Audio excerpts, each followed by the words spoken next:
Welcome to the RSA conference. We're here recording live from Broadcast Alley in Moscone West. This interview is sponsored by Ignite. I'm your host, Ben Carr, and joining me is Kris Lahiri, founder and CSO at Ignite. Kris, it's great to have you on the show today. Same here, Ben. It's an exciting time to be at RSA. Definitely see the buzz and energy. Happy to be here. Yeah, what's your thoughts generally? Are you seeing I think I'm seeing a lot more people come back. It's busy. It's kind of got a good vibe. You finding the same thing? Same thing. I find that it's kind of back to the pre-pandemic buzz, like 2018-19, where I really felt a lot of people. 2020, I think, was the last time they did it, just during the pandemic. Yeah. And then after this 2 years with virtual, but this year is definitely back to like a 18, 19. Yeah, it feels like it's getting back, and we're hearing buzz. Like I think there was just some issues of some breaches that kind of came out during the conference. We heard about some companies that either got new rounds of funding, right? Wiz got $1 billion of funding at a $12 billion valuation, which is kind of crazy, right? If you're in the startup side, they're definitely the darling of this new space there. They sure are. They sure are, right? I think it speaks to platformization, right? Like that's where people are interested. But look, let's have a discussion and talk a little bit about something that's near and dear to my heart, being with Halcyon. Let's talk about ransomware, right? Because I think that's been a big topic of concern, both in the industry, it's certainly, I think, some discussion here at RSA, and then maybe we'll broach into some AI, right? Because if there's anything that's the topic of the day at RSA, it's AI this year. Sure, let's get into it. Okay, so can you walk me through or explain just your position on the evolution of ransomware attack, and maybe then we'll go back and forth, right? We'll either disagree or we'll agree, but let's hear where you come from on the evolution of ransomware. Yeah. So let me start quickly back with Ignite. It started off in 2008 as primarily a data collaboration platform, but from 2016 onwards, we've been putting a lot of attention to data governance. So we've been in this, let's call it, space of dealing with business content for the entire lifetime of our company. Okay. So as a result, when ransomware hit, we were right front and center, right? So if you were to, I don't want to count out the phases, but first phase of ransomware was very unique when people had been dealing with antivirus and malware for a while, but it was the first time when all data was all encrypted and a note was left, and people were like, oh shit, what do I do about it, right? Sure. So I'll get into a little bit about what Ignite did to fix or help customers with that, but that was more just, I would call, phase one. What I'm really worried about now is how ransomware has become like a business. There is ransomware as a service. You don't even have to have that tech savvy to start a ransomware attack on someone. You can hire companies and all that, and that's what's we've been really talking worrying. about that, right? It's really transitioned, and I think it's monetization, right? So Yes. it's, if we look at the history of attackers and threats, there was a lot of, there was the script kiddies, there's nation states, there's general threat actors out there who are trying to cause malicious intent. But I think this is transformed with ransomware because it's about a monetary motivation. Correct. And once you do that, it brings a lot of people out of the woodwork. And you rightly point out, this has changed to a full business venture, right? Initial access brokers, ransomware as a service, the crypto exchanges, even traditional ISPs that are being utilized, right, and selling their services to host all these things on. And that's just, it's compounded the problem, right? When you look at the ransomware industry, you have people who have call centers stood up, right? And good customer service around trying to get that money. Yes, absolutely. And I think with the predominance of cloud vendors, it's become even easier to launch very sophisticated large-scale attacks too because of this. So democratization of kind of malicious activity, right? It's made it easy for anybody. You don't have to have a real expertise in this field. You just have to have time. And I think AI is actually going to take that away too, right? It's going to increase the speed at which these attacks are happening. So I'm worried. What started off as easier things to deal with, now the scale has increased. We as vendors that provide all kinds of services to our customers have to constantly be more aware of things that could lead to different types of attacks. So your threat intelligence, your threat detection, all of that's just escalating. What's your perspective on the motivation behind the threat actors, right? Like, That's, I think you really hit the nail on the head when you said it's financial motivation, right? For sure. So we know the FBI's policy on you don't negotiate with terrorists. They say that, right? sure. So that's their policy on ransomware. They come out publicly and say you should not pay ransom. But I have personally been on many calls where they say, look, that's our public policy, but we can't dictate what a specific situation for someone is. And unfortunately, whenever there's like life-threatening type things, hospitals or others, they do pay ransom. So the only reason why ransomware still exists as a business is even if it's not very publicly discussed, people are paying ransom. Yeah, I'm just wondering, so I have a question I'll follow up with, but like I'm generally wondering if we're only seeing the tip of the iceberg, right? So when we see people pay large ransomware, obviously the monetization, that increases the benefit, increases people's need to do that. But does this then transfer over into people with political aspirations, right? Terrorism, nation states that say, look, maybe it's not monetization anymore, but maybe I can utilize this same activity to create additional concern because, like you said, when life and limb are in danger, right? When it's large financial impact to the country or healthcare, we're seeing people pay these things. Yeah. No, I have a paranoid view on this, maybe because as a security practitioner, that's how I think, but... we're all paranoid. Yeah, but see, you'll notice that banks, you rarely hear of a Citibank or a JP Morgan getting hit by ransomware, okay? Because that's where the money is, but they don't get hit by ransomware so much because they've got armies of security people, tools, technology, and all of that that's supporting it or preventing it.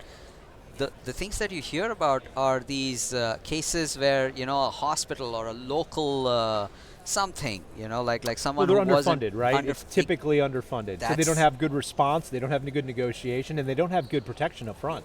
Exactly. So they are the ones that end up paying the ransom. But this, to your point earlier, I feel this could just be a dry run for a nation state to say, oh, okay, if I could take this down, then I could potentially have wider impact if I can take down all the local whatever system or something they're after, then they would cripple that part, right? So yeah, Colonial Pipeline was a wake up for that, right? Yeah. Exactly. So the question I was coming to with that is, how do you come out, and this can be a politically charged topic for people to discuss, but where do you come out with actually making this illegal? Like the federal government taking that step to say, we're not going to allow paying. So OFAC guidance has already done that for several countries and saying if it's by these countries you can't, but it's really hard to tie that back. Do you think that there's a necessity for regulation on a wider basis to say we're not going to allow the financial motivation to be there, and to do that, we're going to take away the ability of U.S. companies to pay? Do you think that would change the game, or do you think we'll never get there? I think it's a political thing.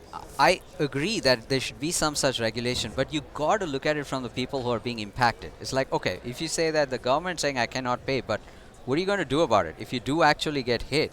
Like all these other downstream things in terms of insurances and all of them, right? Like law enforcement and all of these other people also need to come and help recover from a situation like this. I've had this conversation with a couple of people, and one of the things I've come back with is, look, if we did that, I think, instead of paying ransomware, if the government had some type of assistance to help with the recovery, right, and the remonetization of the company to get back on their feet quickly. But yeah, I agree. It's hard to think about being able to make that quick change and actually have it work, right? It would take some time for that actually to work its way through. So, when we think about threat actors and attack behaviors, with phishing, social engineering, like all the efforts people make, are you seeing anything that you're currently observing from a trend perspective, things that are changing, ways this is being used in the ransomware threat? My perspective on this is, it's a little old school in the sense that there's a lot of tooling and technology helping detect, but almost all the time the actual attack, whether it's ransomware or any type of other breach, has always been through the human chain, right? The whole Sure. phishing industry is to go somehow fool you into doing something after which they've gotten that control, right? So I'm actually quite encouraged when we go and tell people that you just need to have default better hygiene. We don't need you to go do something extraordinary. Just make We've all sure. been saying hygiene for years, though, right? Exactly. It's really frustrating. But now that you see all these things, now people are a little bit more aware, right? Like even my mom is, she knows what a second factor is. She's like, okay, I understand that I need to look at my phone to put in a second factor and all of that. So I think that awareness is improving, but it's nowhere close to where it should be. It should just be default. It always comes back to the human factor. I think a lot of people, a lot of companies, a lot of security professionals even, like they tend to lean on technology first. And it's never really technology. It always goes back to the human factor. Technology helps. Technology is something we need, but it shouldn't be your default go-to. Right. So I think once that happens, if it gets extraordinarily difficult to, cause a breach, to penetrate some type of situation, then I feel you may see only really sophisticated ransomware type things happen, which is most of the time motivated by something else. It'll be a nation Sure. state or like a world war type of a situation, as opposed to someone who can just to prove a point they're able to take down something and make some money. Sure. Are there any proactive measures that individuals or organizations should really be thinking about taking to combat ransomware from your perspective? I think it's a continuous effort. Many people think that, if I just have this policy, my IT policy says everything is two-factored and that's it. If there's no check on it, right? Like you wrote the policy, that's fine, but how are you enforcing it? Do you actually make sure that there are no exceptions? You haven't allowed that one solution to say, just because they don't support two-factor or something, I'm going to allow it. I think those are the things. So I think what I'm saying is continuously evaluating to find that weakest link in whatever it is. Well, you is said the getting thing. back to basics and getting back to hygiene, right? So Right. that I equate that to trust but verify, Yes. right? Like, so again, you go back in, look at your controls, verify that they're in place, verify changes haven't been made, That's and right. kind of do it on a continual audited process basis, right? That's right. Yeah. And the good news is there is lots of technology that can help you do this. Earlier, maybe you had to dedicate some IT person to go look at all of these and all that. Now there are all kinds of solutions that will make that easier. And that's one of the benefits that I'm hoping for out of AI, right? Like I think repetition of tasks, menial things that aren't engaging to a human operator, those are hopefully things that we'll see AI help with. I think right now it's been a lot of buzz. I think we were talking, before we went on about kind of the Venn diagram of AI, and everybody talks about AI, but what typically they're really talking about, at least lately, has been generative AI or LLMs. When the larger AI, there's a lot more stuff that we should be focusing on and could do in various areas of AI that would actually help the end user. Yeah, that's right. If you so AI and this Gen AI post ChatGPT is November 2022. So if you look at any publications, anything that people would talk about tech before then, you would hear ML quite a bit. Correct. Machine learning and all that, right? Which is a precursor to all of these LLMs and all that anyways. So AI has been around for a while, and I think it has been helping overall in terms of tech. Yeah, nowadays it's kind of gotten skewed with generative AI, and that's what people are talking about. It's chasing the shiny ball of security, That's right? right. Whatever buzzword is out there, people want to chase it because they think it's going to get them revenue. That's right, but I mean, there's a lot going on there too. Again, I'm encouraged, at least even in this year's RSA, on what all vendors nowadays. Every software vendor has to have an AI story, but what they're doing with AI is encouraging for Yeah, sure. it's kind of table stakes. Yeah. Any future trajectories of things going on? Any challenges or opportunities you can think of that lie ahead that RSA, being here this year has made you think about or call out? The people, for sure. The people are back, and they are, again, RSA always has its own theme, right? And this time also, I think I felt like there's a lot of partnerships. In fact, I was in a in another previous meeting where they were saying that it feels like security vendors are partnering quite a lot with each other. Like even if there are pseudo-competitive in some things, there's a lot more partnership and better together stories that I'm seeing this time. So. I like that thought. We'll end it on that.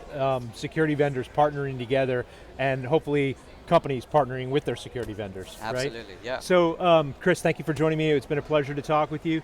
Thank you for joining Security Weekly. Visit securityweekly.com/ignite RSAC to find out more. Check out all of our RSAC coverage at securityweekly.com/RSAC.